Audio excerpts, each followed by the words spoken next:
Welcome to Heat Up Your Retreats, the podcast where purpose meets planning and God-sized dreams come to life through transformational travel experiences. I'm your host, Amanda Heater, CEO of Across the Horizon Travel, retreat strategist, and passionate believer in using travel as a tool for impact. Whether you're a coach, pastor, wellness leader, or change maker, ready to lead your first or even your next retreat, you're in the right place. Let's turn your vision into a powerful, profitable, and spirit-led retreat experience. Let's heat things up together. Welcome back to Heat Up Your Retreats, the podcast where we talk about faith, resilience, leadership, and how your story can become a vehicle for impact.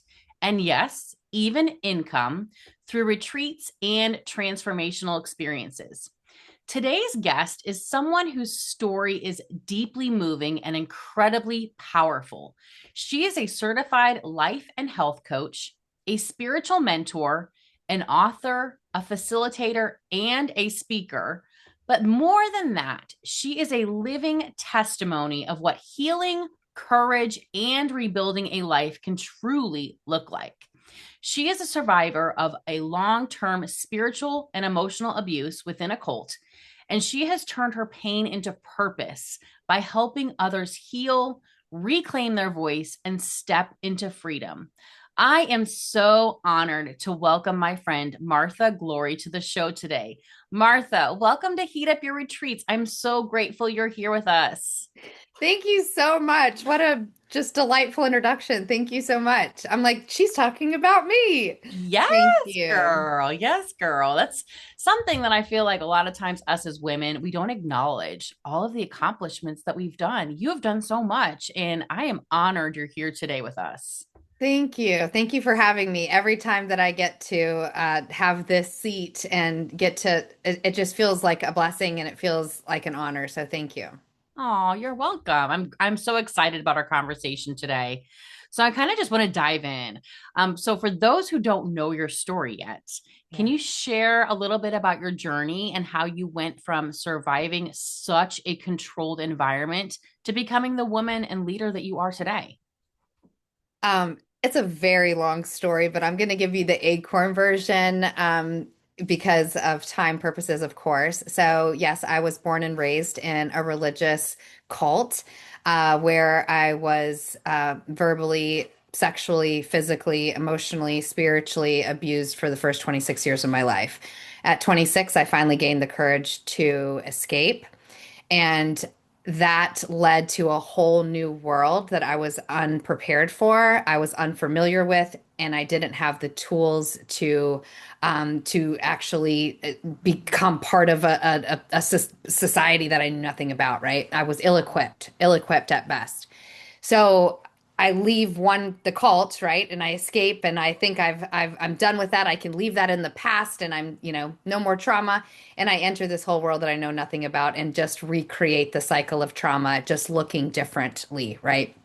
So for the next 5 to 7 years, my life just spirals out of control. My physical body starts breaking down, mentally, emotionally unstable, always just waiting for the other shoe to drop because I was living in trauma.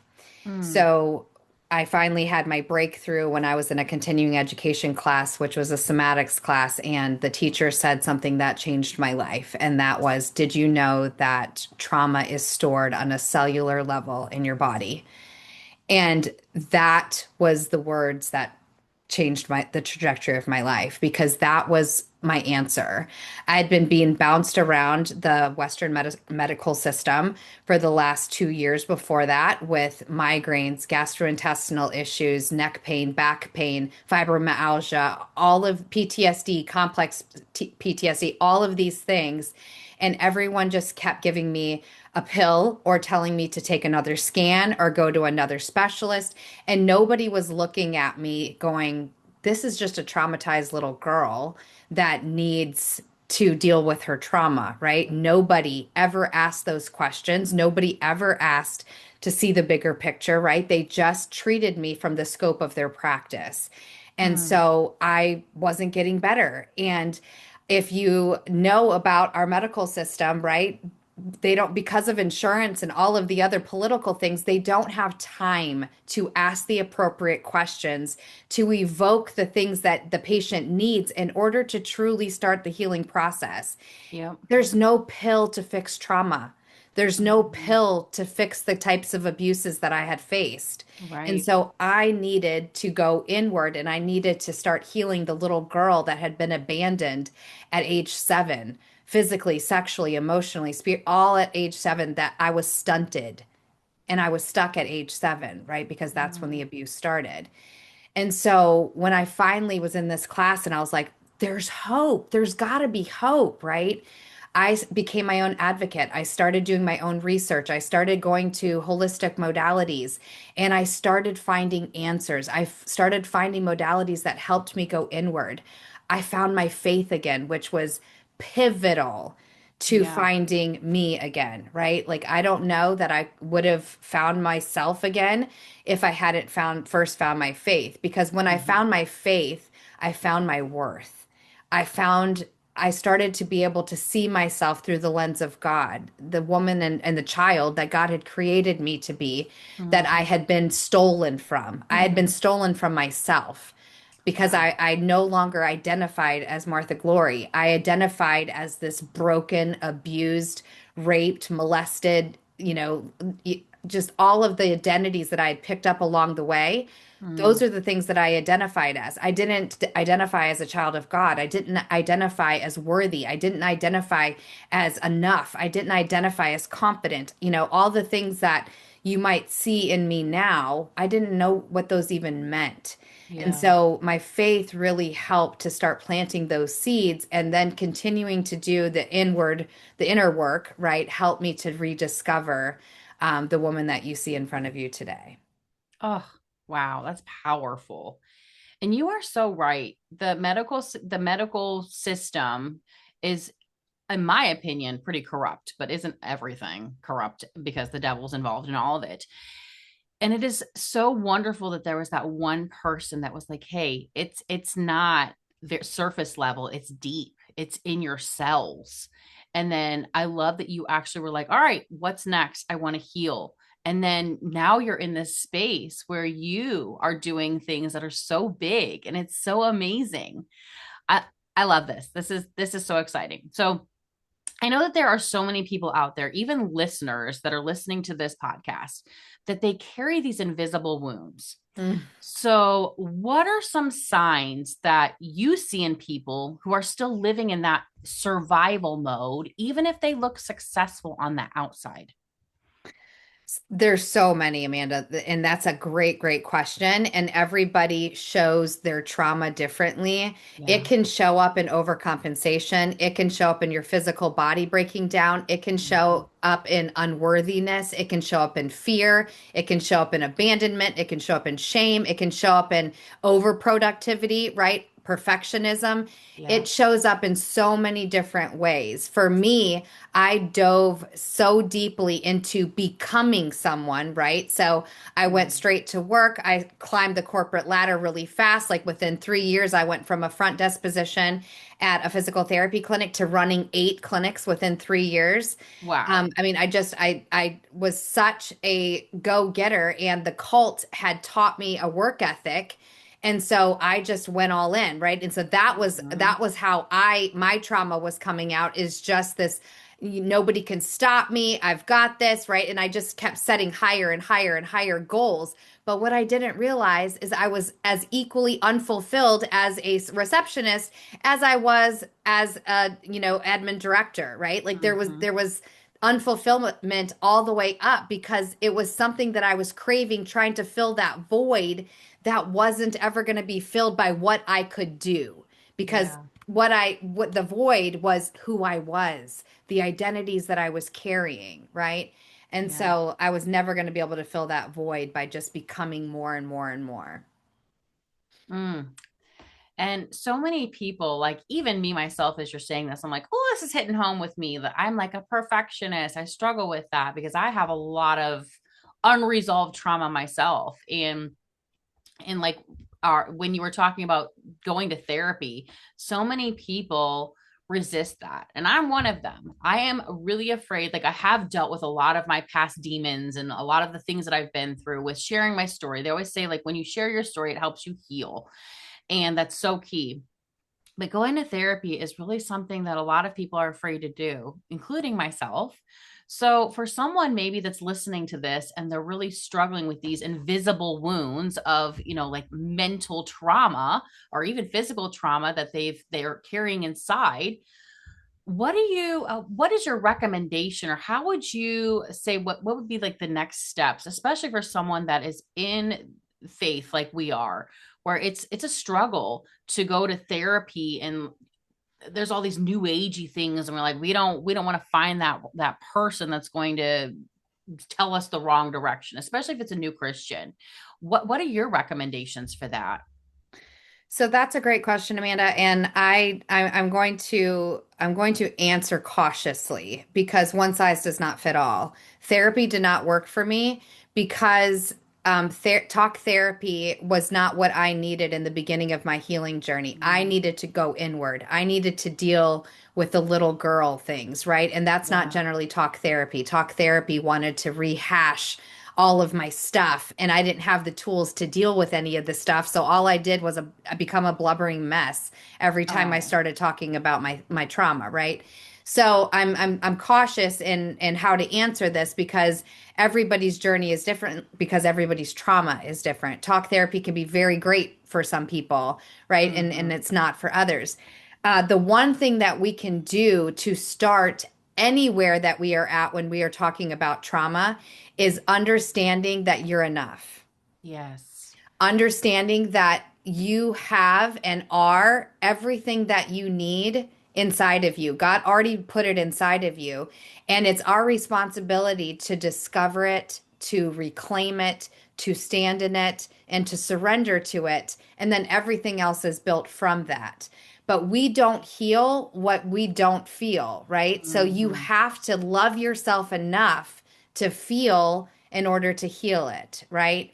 And you Hmm. cannot love yourself enough if you're beating yourself up, if you think you're unworthy, if you feel like you're abandoned, if you're ashamed of yourself, right? So, the first things that you can do before you ever seek external counsel or modalities or therapy or any of those things is start working on the internal dialogue. Start paying attention to what's your self-talk like? Do Yeah. you like who you see in the mirror, right? Like when I started doing mirror work and had to sit there and look in my own eyes and at my own face and at my own body, and I was disgusted because I had Mhm. never been taught to love her. I had never even been taught to like her. So all I could see was all the identities, right? So any of these things is a great place to start, right? Start Yeah. looking at yourself go instead of saying, God, I'm so fat and my wrinkles or whatever, like, well, I'm really happy to see you today. I'm look at your smile, right? Start simple. That will grow with consistency. That will grow with intentionality because there's no exterior or external thing that will make you love you. That's a choice. That's a you Mhm. choice. That's a me choice. There's nobody else on the outside, regardless of how much they love me, whether that's my family, whether that's my friends, whether that's my community, whether that's my fiance, right? Nobody can make me love me. I got to feel worthy of my own love. Does that make sense? That So makes that's the first starting place, I would say.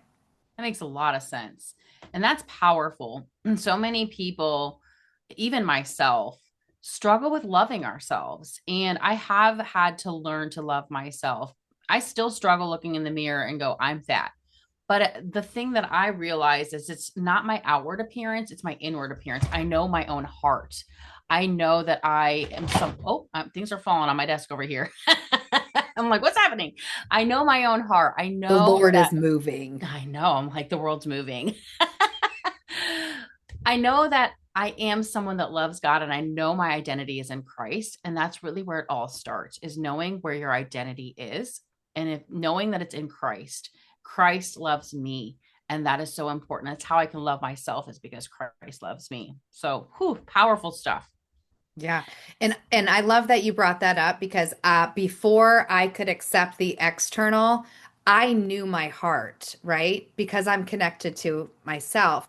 So I had to start with the things that I liked about myself internally first, like Yeah. that I'm selfless, that I love people, that I show up for my kids, that I love my family, that time is really important to me, right? Like I had to cling on to those things before I could accept the external because the external is what faces you in the mirror directly, right? Yeah. And so I wasn't ready to accept that yet, but I knew that at my heart that I was a good person and that God loved me and that I was Amen. worthy of God's love. So I had to start there. So that was really important that you pointed out that, we can be so critical of our exterior, especially Mm. because of the societal conditioning and the Yes. culture and everything that's in our face and social media and all the Hmm. stop, stop. Yes. You are worthy. Amen. Yes, we are. We are. We're worthy because God has made us worthy. Good stuff. Okay, so I want to talk a little bit about your work that you do. So I know that it's deeply rooted in faith and in healing and identity. So, how did your relationship with God and your spirituality change after everything that you went through? Mm. What a great question. So I will once again give the acorn version, but when I left the cult or escaped the cult, I also ran from God because Mm, I associated God with the things that had happened to me because I didn't know any other way. I had never been to church. I had never had anybody speak into me about God. I'd never been told about Jesus's love, grace, mercy, any of those things. I mm, was taught the Old Testament, right? That's what, because you can control people with fear. You can hmm. control people with the salvation being threatened. You can control people with damnation and hell. You can't control people with love. So I was never taught about the grace, love, and mercy of Christ or of Jesus Wow. or of any of the good stuff, right? So when I escaped, I left God in the background. I was like, want nothing to do with him. I'm mad at him. I feel abandoned, whatever, right? Like I disconnected altogether from faith. And then I went into life and life started imploding. And Mm, I was in a really dark place in my marriage. I was in a dark place in my life. I was dark place, just everything was in a dark place. And I went for a run one day. And when I mean I went for a run, I mean I was a 274-pound overweight female that a run meant just was in rage. And I just went for a brisk walk to get oh, away from my husband, right? So I went on this brisk walk and I was in rage. And so I was crossing sidewalks and I was going down roads I'd never been on. And I eventually end up in front of the glass doors of a church. I wow. had never stepped foot into a church before. And it's like 7 o'clock on a Thursday. Of course, church is closed, but there was this sign on the marquee next to the door that says, "Did you know that Jesus loves you?" Mm, And I saw that sign and I had so much anger boil up inside of me, not about what was going on with my husband, but I was like, how dare you say you love me? If you loved me, where have you been? Why have I gone through everything that I've been through? Where are you? You love me? Like I was so just like almost blasphemous. Like, then how? How is this possible? What are you mm, talking about, right? And when I tell you that the Holy Spirit grabbed a hold of me and gave me the tightest hug I've ever had mm, and just held me and just, I saw God for the first time in that presence of being held and sitting on this wooden bench outside of the church and just crying, crying from a guttural place of pain, of disappointment, of sadness, of abandonment, right? And then just feeling the holy presence of God surrounding me and saying, I've been with you every step of the way. You're still mm, here. I loved you so much. I'm still here. You ran from me. Wow. And that was the beginning of my walk to find the Lord again, because I started sneaking out of my house every Sunday to go to that church. And my husband worked second shift and he was a Muslim. And so I would sneak Mhm. out while he was sleeping and I would go to church. And after about 3 weeks of doing this, my husband says, I don't know what you're doing and why things have changed, but you seem so much better. You're less angry. You're less upset. You're less mad. You less, critical. And I was like, well, actually, I've been going to church. And he's like church? And I was like, yeah. And he was like, well, keep doing it. Wow. And then that's when I fully stepped in and was like, okay, I don't have to hide it anymore. But every Sunday, it was like God, the pastor might as well have been like, Martha Glory, we're speaking to you today into your heart. And just in case you forgot from last week, Jesus still loves you. And you are still number one. And God is still working in you, for you, and with you. And yeah, and that's how I found my way back to my faith. And so then once you have that awakening, you start looking back at your life and going, oh, he was always with me, because there is Yes. no way I would be alive today if it wasn't for God, if it wasn't for his grace, his mercy, his love for me, right?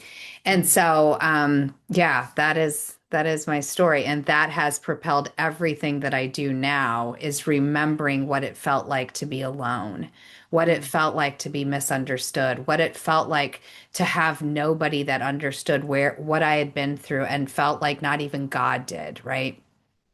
And so now in the work that I do, I bring that into everything that I do, because the number one reason that people stay stuck is because they don't think anybody else would understand what they've been through. They don't believe that anybody else has hurt the way that they hurt, or they don't think that anybody else has had experiences the way that they have, or they don't, right? They tell themselves mhm. all of these false narratives Yep. and they become their truths. And so for me, it's an intentional understanding that you don't have to do it alone.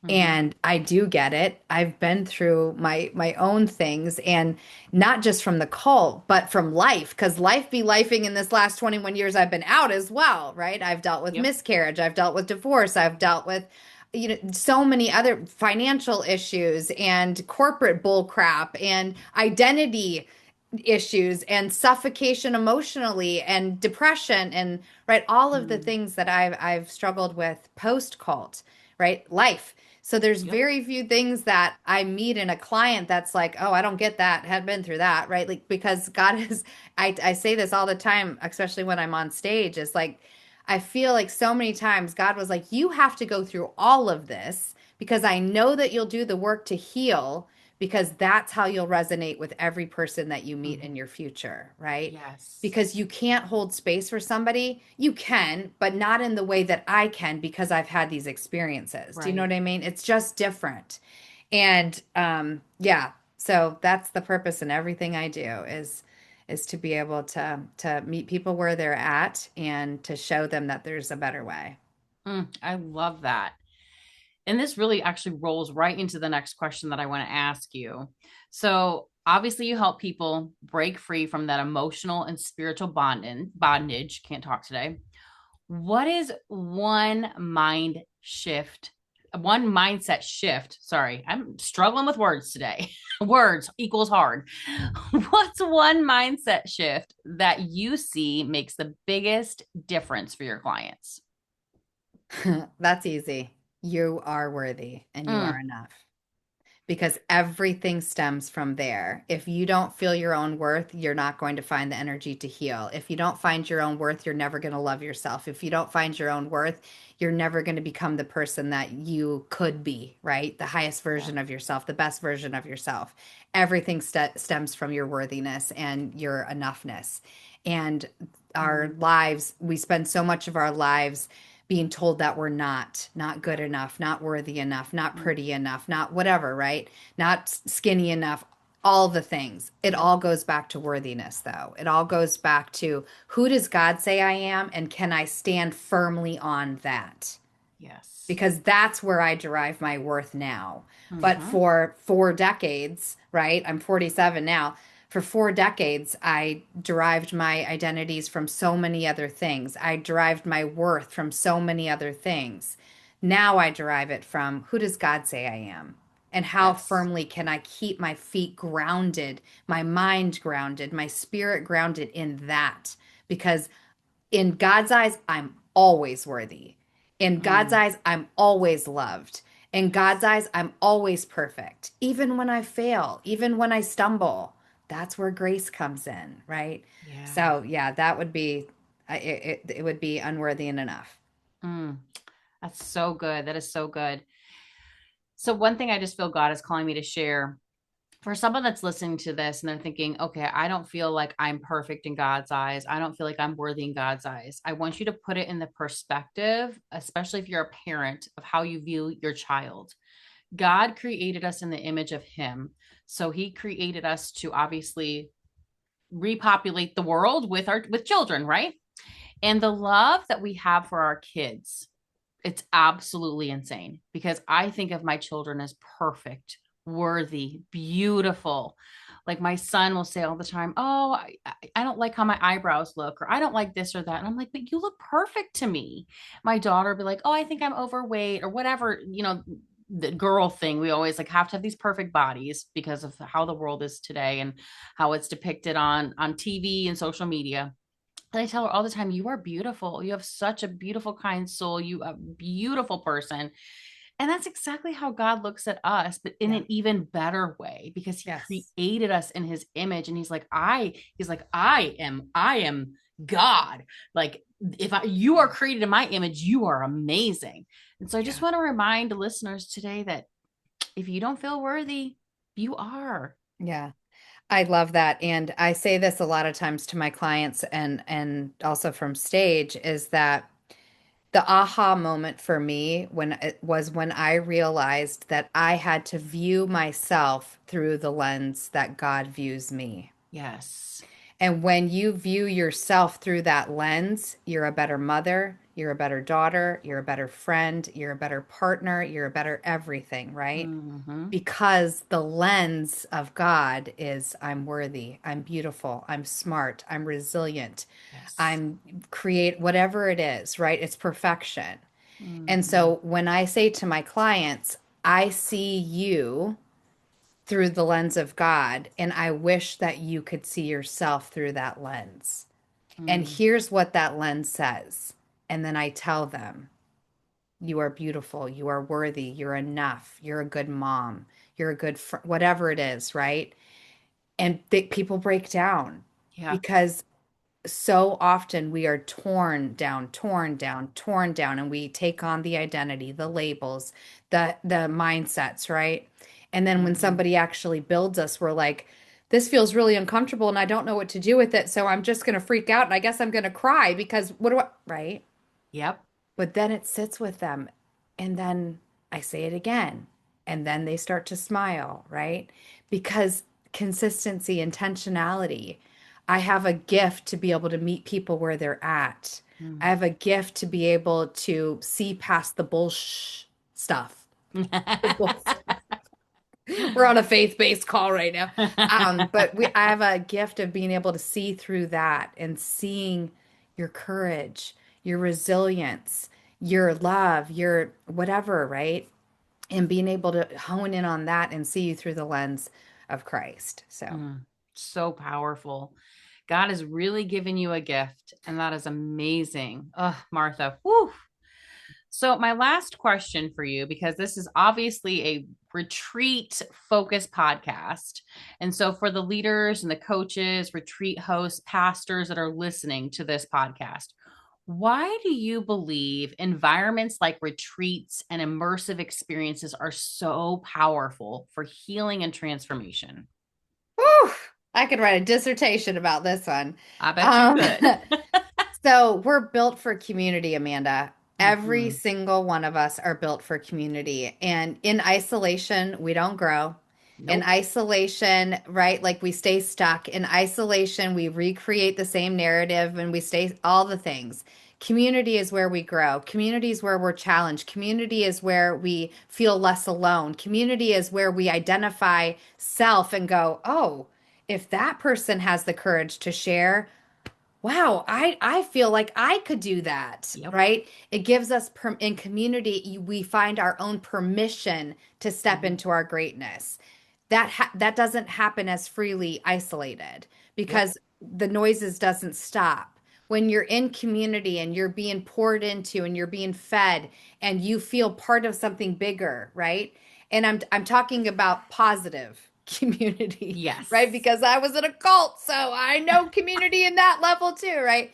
When it's based in love and building and elevating and serving, right? Mhm. Everything I do is about impact, positive impact, about serving, about giving back, about meeting people where they're at.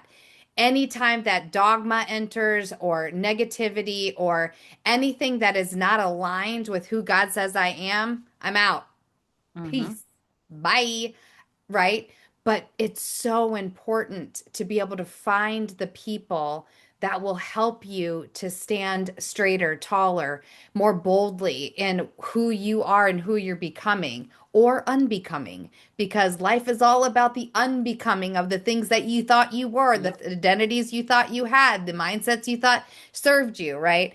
And Mhm. so that's why it's so important to find that community, to find that retreat experience, to find that event that pours into the spaces where there's a little crack where the light can be poured in order to expand.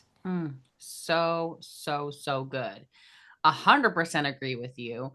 And that is why I always preach over and over again. If you're someone that's feeling called into this world of retreats, events, experiences, do what Martha did. Set a date and let God do the rest. Roll out the red carpet for you, like we said on your podcast or TV show. So yes, 100%. Oh, this has been so, so good.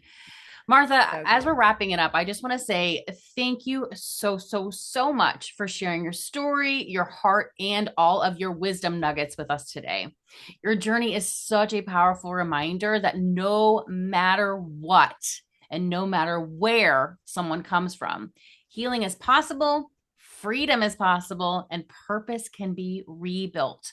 I know this conversation is going to speak deeply to so many of our listeners, especially those who are leaders, that they're still carrying those wounds they have not really truly dealt with. So, for everybody listening, if this episode encouraged you, challenged you, or opened your eyes, please share it with someone who needs hope today. If you are a coach, leader, or visionary who knows you're called to create deeper impact through experiences and retreats, and you're ready to stop doing it alone, you are in the right place. Until next time, keep leading with purpose and keep heating up your retreats. Thank you for tuning in to Heat Up Your Retreats. I hope today's episode sparked fresh inspiration and reminded you that your retreat vision is meant to be realized. Are you ready to take the next step? Please send me an email at amanda@acrossthehorizontravel.com with the subject line of strategy session, and let's start building a transformational retreat that aligns with your mission. Be sure to follow, share, and leave a review so more leaders like you can heat things up too. Until next time, keep dreaming big, keep planning bold, and keep heating up your retreats.